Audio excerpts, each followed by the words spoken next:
programang ito ay rated SPG. Striktong patnubay at gabay ng magulang ang kailangan. Maaaring may masiselang tema, lengguwahe, karahasan, sexual, horror o droga na hindi angkop sa mga... May mabuting puso pa rin nga ang lolo ni Xavier dahil siya nga ang tumulong kay Leilani na mapalayo nga sa pahamakang dulot nga nito ni Divina at hinintay nga niya na makarecover ito ngang si Leilani upang ngang mabigyan hustisya ang nangyari sa kanya.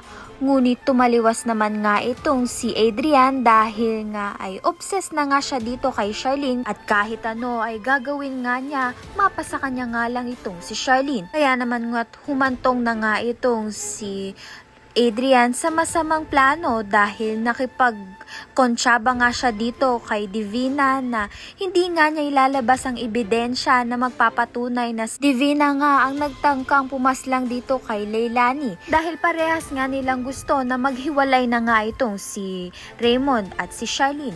Ngunit wala ngang hadlang ang pagmamahalan nga nito ni Charlene at ni Raymond kung pinipili nga nilang mahalin ang isa't isa. Sa kabilang banda naman nga mapapahamak nga itong si Leilani dahil nalaman na nga ng mga tauhan ni Divina kung nasa na ito. Ngunit mauunahan nga sila ni Charlene dahil kasama nga ni Charlene ang mga kapulisan nang magtutulong nga kay Leilani upang mabigyang hustisya ang ginawa sa kanya ni Divina. At malalaman na nga ni Charlene ang katotohanan na si Princess ang tunay niyang anak. Kaya naman nga tiyan at iba pa ang dapat nating pakaabangan. Maraming salamat sa iyong panonood.